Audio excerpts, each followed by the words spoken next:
Hello बच्चों, आज हम लोग करने वाले हैं gravitation for IIT JEE mains and advance और नीट के लिए भी ऑफ कोर्स।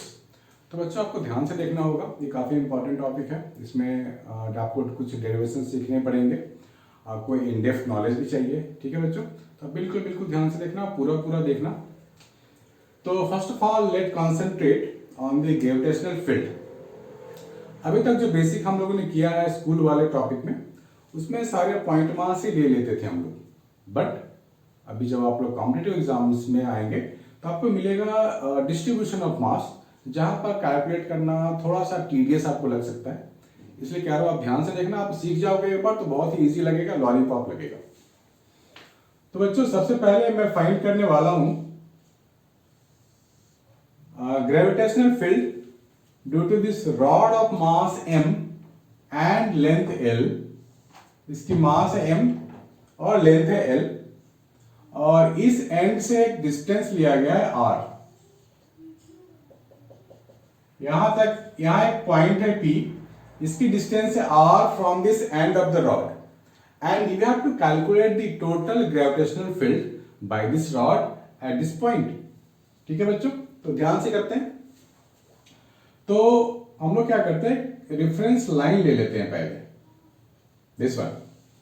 अब this rod has so many point masses, यहां भी एक मास है उसके कारण भी फील्ड होगा, यहां भी एक पॉइंट मास है उसके कारण भी ग्रेविटेशनल फील्ड होगा। So we have so many point masses, right, infinite point masses, और सबके लिए यहां पे फील्ड होगा, ग्रेविटेशनल फील्ड कुछ ना कुछ होगा। तो उस ग्रेविटेशनल फील्ड इंटेंसिटी को कैलकुलेट करने के लिए सबसे अच्छा मेथड है कि हमें कैलकुलस का इस्तेमाल करना पड़ेगा। अगर आप 11th में हो तो आपको बेसिक इंटीग्रेशन डिफरेंशिएशन आनी चाहिए, 12th में हो तो शायद आपको अब तक आ गया होगा। Let's watch it out. तो हम लोगों ने क्या किया, x डिस्टेंस पे छोटा सा मास ले लिया dx, छोटा सा लेंथ लिया dx, क्योंकि पॉइंट मास के बिना कुछ हो नहीं सकता। पॉइंट मास का फॉर्मूला हमें पता है, इसी को इंटीग्रेट करके हम पूरे रॉड के लिए काम कर लेंगे। देखो कैसे। तो जो हमने छोटा सा एलिमेंटल लेंथ लिया है, इसका कुछ मास होगा। तो बेसिकली देखना पड़ेगा, पूरे लेंथ L के लिए मास m है, यूनिट लेंथ के लिए मास क्या होगा, m/l। तो dx लेंथ के लिए मास कितना हो जाएगा, m/l into dx, right. This is a small mass, इसको नाम दे सकते हैं हम लोग dm, small mass is dm। Now for this field, what about the field for this, इसके लिए फील्ड की बात करेंगे हम लोग। तो उसकी डायरेक्शन किधर होगी, इधर होगी, और उस फील्ड को नाम दे रहे हैं DE। ठीक है बच्चे, स्मॉल फील्ड है DE। तो ये जो DE होगा वो होगा क्या, वो हो जाएगा G इंटू ए स्मॉल मास अपॉन डिस्टेंस का स्क्वायर। अब यहां से लेके यहां तक का डिस्टेंस कितना होगा, r minus X. So we can put it here, r minus X का whole square. This is the total gravitational field due to this point mass. ठीक है बच्चों, इसको इंटीग्रेट कर देंगे तो हमारा काम हो जाएगा। मींस टोटल जो हमारे पास फील्ड आएगा वो क्या होगा, जी को मैंने बाहर निकाल दिया, कांस्टेंट है। स्मॉल dm की जगह मैं क्या लिखने वाला हूं, m/l इंटू dx अपॉन ये r माइनस एक्स तो है ही हमारे पास, होल स्क्वायर। जो जो कांस्टेंट है उसे हम इंटीग्रेशन से बाहर लिख सकते हैं। तो यहां पर कांस्टेंट क्या है, g/m/l are the constant quantities and this is your r minus x whole square। अब x कहां से कहां तक वेरी करेगा वो हमें देखना है इस डायग्राम में। अगर बच्चों x अगर 0 हो जाएगा तो हम लोग यहां तक आ जाएंगे, और x की मैक्सिमम वैल्यू कितनी होगी, रॉड की लेंथ l ओनली।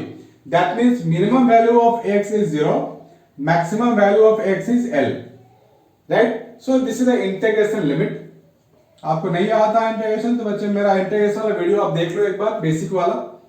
बेसिक आएगा फिर भी काम चल जाएगा आपका। सो हमारे पास जो इंटीग्रेशन बन के आएगा वो ये आएगा, -2 dx ये आता है। तो -2 जो भी पावर होगा क्या करेंगे, +1 कर देंगे और -1 कर देंगे।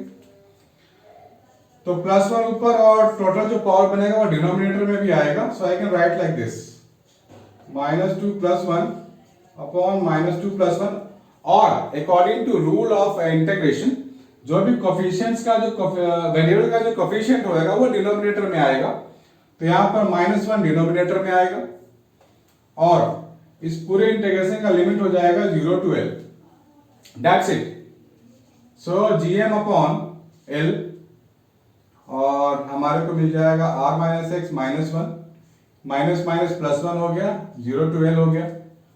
सो I can write GM upon L, पहले अपर लिमिट को इसमें डालेंगे, वेरिएबल की जगह upper limit, that means 1 upon r minus L, upper limit minus के बाद फिर लोअर लिमिट डाल देते हैं, सो 1 upon r minus 0, that's it, हो गया।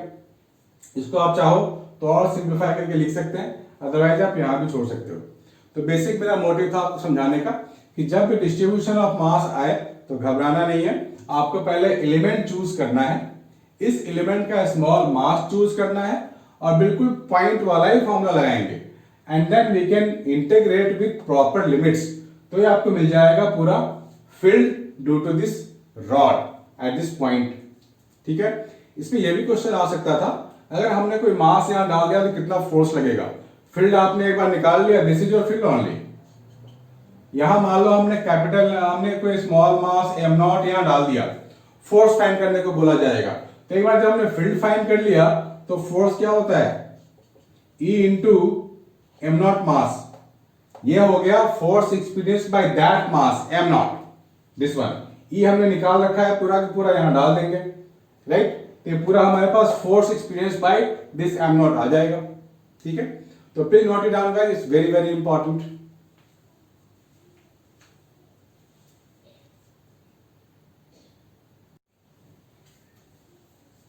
हाँ बच्चों, this is a semi circular wire, इसकी मास है m, रेडियस है r, इसके सेंटर पे we have to find the total gravitational field intensity. ठीक है बच्चों, ध्यान से देखना, थोड़ा सा एलिमेंट का ही चक्कर है, हमने लीनियर मास वाला कर लिया है, उसके बाद हम लोग सर्कुलर वाला कर रहे हैं, तो दोनों आइडिया आपको हो जाएगा कि how to go about this. सबसे पहले आप एक बेस लाइन दे दो ऐसे, जब एंगुलर मास की बात होगी, एंगुलर डिस्ट्रीब्यूशन ऑफ मास की बात होगी, तो हम लोग एंगुलर वे में एलिमेंट लेंगे। हमने लीनियर में क्या किया था, x डिस्टेंस पे dx वाला लेंथ लिया था, यहां पर थीटा की बात करेंगे, x की बात नहीं करेंगे। मतलब थीटा पे हमने क्या किया, एक d थीटा एंगल ले लिया, थीटा पे दूर जाके हमने एक d थीटा का एक एंगल ले लिया, और यहां एक आर्क बन गया, उसकी लेंथ ले लेते हैं dl, लेट इट बी।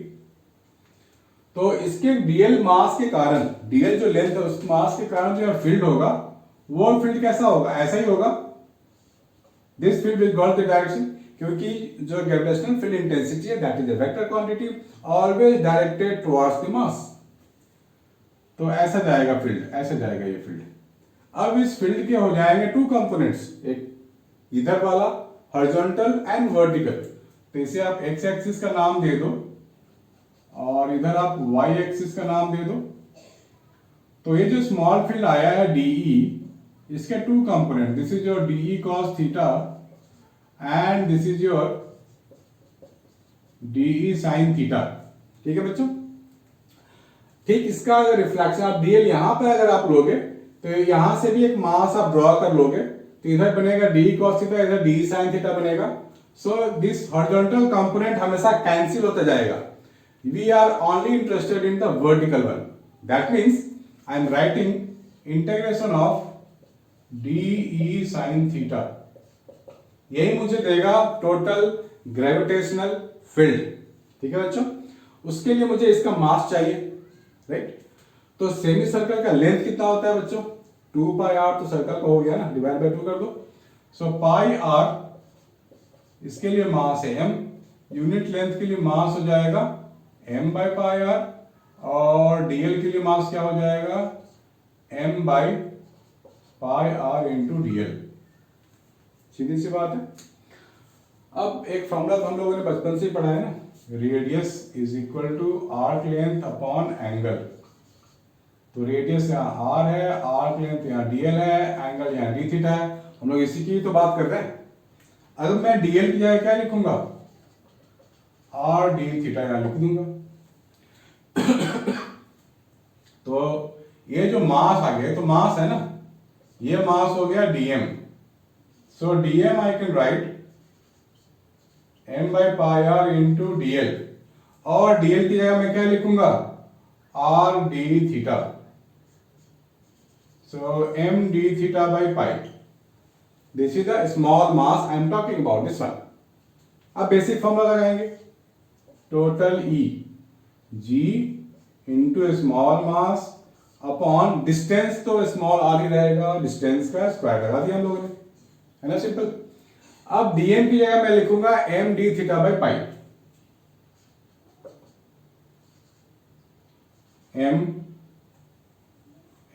बाहर ही कर देते हैं, d theta by pi r square, but we are interested in de sine theta, mind it, ठीक है। तो ये है de, इसमें साइन थीटा हम लोग लगाया नहीं, यहाँ साइन थीटा, ये de है, पूरा का पूरा क्या है बच्चों, de है, small gravitational field due to this small mass, sine theta यहाँ पे है हमारे पास, दिस वन। अब क्या करना है, कुछ नहीं, बहुत ही सिंपल, अब तो सिंपल इंटीग्रेशन है, बिल्कुल बेसिक इंटीग्रेशन है, gm upon pi R square integration of sine theta D theta. अब ये थीटा कहां से कहां वेरी करेगा, अगर dl नीचे आ गया यहाँ पे तो थीटा 0 हो जाएगा, और dl यहां आ गया तो थीटा 180 हो जाएगा, that means theta varies from 0 to 180 degree, है ना, सिंपल बच्चों। तो अब इसका इंटीग्रेशन तो कोई भी कर देगा, pi R square integration of sine theta, क्या लिखेंगे, minus of cos theta, that is 0 to 180, पहले अपर लिमिट डालेंगे तो 1 माइनस करके 0 डालेंगे तो 1, ये 2 मिल गया मुझे, that means 2 gm upon pi R square, very very simple. This is the gravitational field intensity at the centre of the semi circular wire.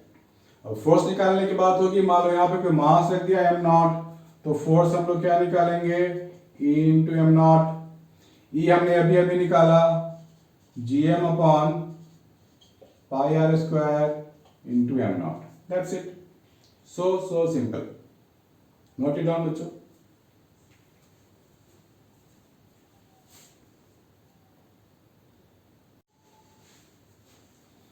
ठीक है बच्चों, इस साल हमने डिराइव कर लिया है, 2 यहाँ पे छूट गया हमारा, 2 हम लोग यहाँ लिख सकते हैं, 2 gm by R square, this is 2, this is 2। तो यहाँ पे ये भी क्वेश्चन दिया जा सकता था बच्चों, इस फोर्स की डायरेक्शन क्या होगी, तो ऑफ कोर्स हमारा फील्ड इधर बन रहा है ना, तो यहाँ जो भी मास रखेंगे that mass will be directed upward like this, उसकी मोशन अपवर्ड होगी।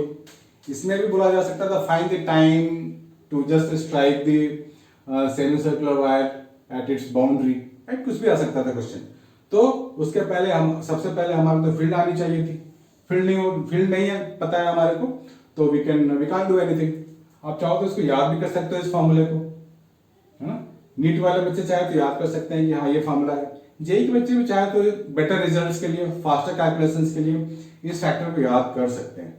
2 gm upon pi R square is the gravitational field at the centre of the semi circle. ठीक है बच्चों, प्लीज नोट इट डाउन।